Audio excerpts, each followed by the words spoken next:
One is about understanding your value. Two, it's about take positive opportunities to be proactive and get yourself known by the people who you're trying to get hired by. And the third one is about a career coach or someone who can act in that challenging way to help you think a little bit wider and a little bit different to what you could do next. Hi, and welcome to Helping You Perform. I'm your host, Paul Teasdale. Over a career working with high-performing teams from across the globe, including 7 years working with Formula One team McLaren, I've learned a lot about what it takes to drive results. In this weekly podcast series, I'm going to be bringing you tips, tricks and insights from the world of Formula One that you can apply for your organisation for your own high performance. Enjoy. Hi everybody, and welcome to another episode of the Helping You Perform podcast series. I hope you had the opportunity to check out the last episode, episode 13, which is about using vulnerability as a superpower. If you haven't had a chance to listen to that yet, I'd recommend go back, have a listen, and let me know what you think. Today, I wanted to cover off a topic that's come up in conversation for me a few times over the last week or so, and over the last months as well, which is about my career and how did my career take me to the world of Formula One and beyond.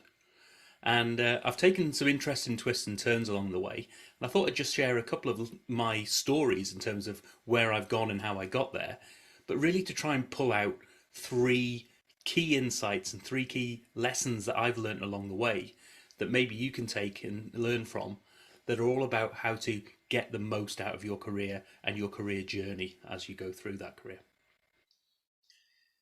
So I've had a really interesting career path. I started off, my first job was actually in a place that repaired and overhauled aeroplane engine parts. I moved from there into making sausages as a production manager in a sausage factory.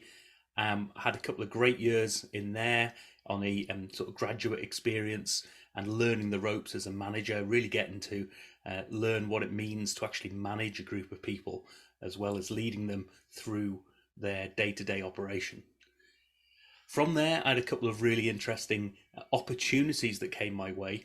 One as a sort of improvement consultant, as a one-off improvement person in an organization that was looking at container logistics. And so working internally within that team to help them with their own processes. And from there, another opportunity came about for me to go into consultancy.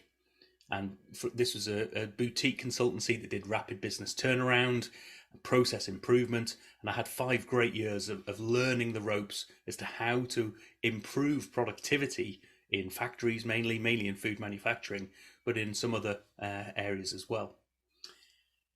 Now, living on the road as a consultant and doing those things for 5 years, it does take its toll. And after a while decided we're going to make a move. So me and the newly married wife decided we are going to make a move out of London. We're going to try something different, look at our careers. And we were looking at, where do we go? Do we go Manchester, Birmingham, maybe up to Liverpool, where I'd lived and worked in the past? But actually, an opportunity came our way where New Zealand came on the cards. Now, at the time, my sister was living out in New Zealand. She still does. So a big shout out to all my Kiwi brethren out there. And we went out to visit her.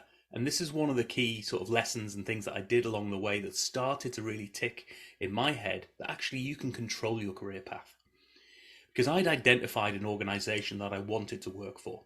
Largest organisation in New Zealand at that time, big dairy exporter, Fonterra. And there wasn't a specific job for me to apply to.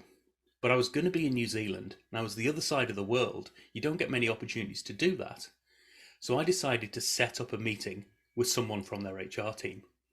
Basically to say, look, I'm interested in joining your organisation. I love what you do. I think I can bring a lot to it. I don't see any open roles at the moment, but it would be an absolute shame for me to be the other side of the world on your doorstep and not at least get the chance to speak to you. And that made a big impression. The fact that I'd taken that step to make a proactive approach to an organisation, later on I was told that really made a big impression, and hence they got back in touch with me, offered me a job that came up, and from there on, I spent a few years living and working in New Zealand. I then moved from there into banking, which was purely by chance. There was a redundancy at the work that I was working in the dairy exporter, and I was looking at, where do I take this? Do I go back to a manufacturing role? Do I stay in the food manufacturing industry in some way? And through some conversations with a career coach, started to open my eyes as to, actually, I can add value in a whole load of different ways. And my experience that I've had in these different worlds, everything from making sausages through to the corporate world of dairy export, as well as some of those engineering companies that I work for as well.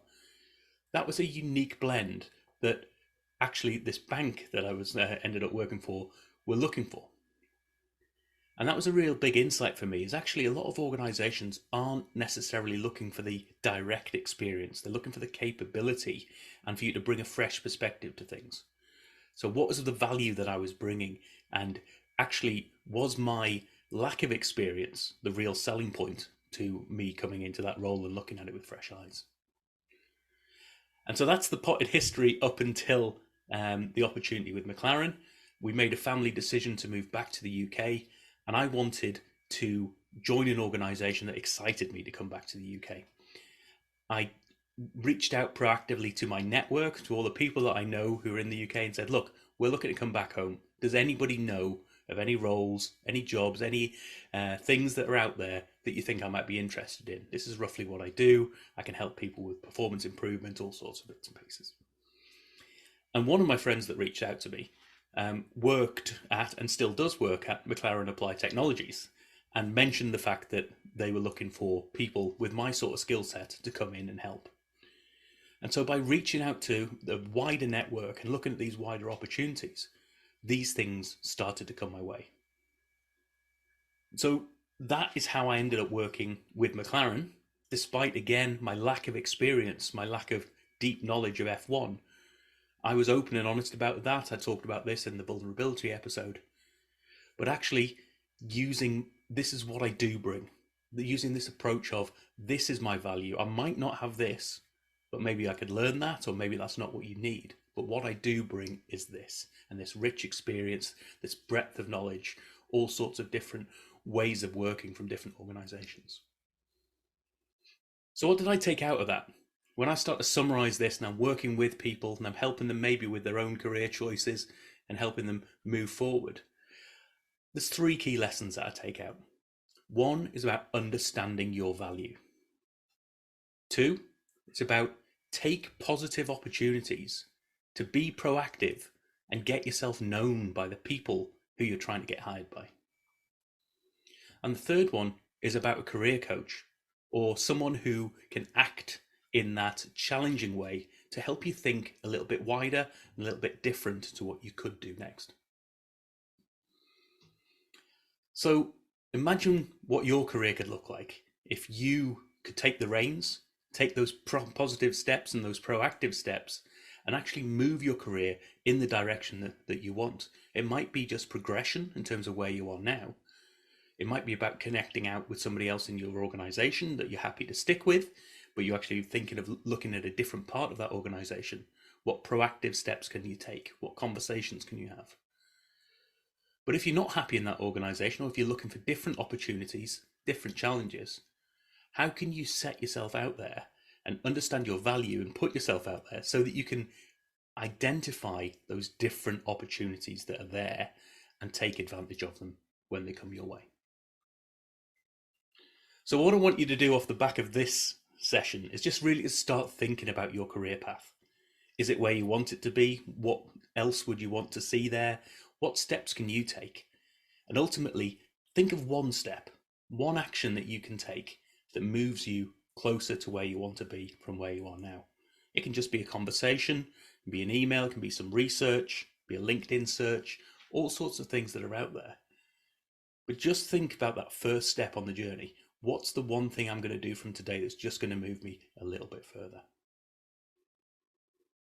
So if you want to have a little listen as to some of the ways in which I can support this, there are some free materials out there. So on my website at paulteasdale.co.uk, I actually have a section on rapid career development. So this has taken the rapid performance framework that I developed and we talked about over some of the early sessions in this series and apply it specifically to career development, because this is something that I did for myself and I've helped others with in the past. All of it's free. Go and have a look at those videos. There's about 40 minutes of material there to absorb and to learn from. If you've got any questions, or if you want to reach out just to have a conversation about what it means to you, you want a bit of challenge, it's not a sales pitch, just that, again, that value add element, reach out to me via the website and I'd be more than happy to hear about how I can support your career development so that you can go on your own journey from sausages to F1 and beyond, or whatever that might mean to you. I look forward to speaking to you in the next episode. Thank you for listening to this episode of the Helping You Perform podcast. If you found value in this episode, please take a moment to like, share, or review the podcast. You can reach out to me at any time, either through LinkedIn or through my website at www.paulteasdale.co.uk. I look forward to speaking to you in the next episode.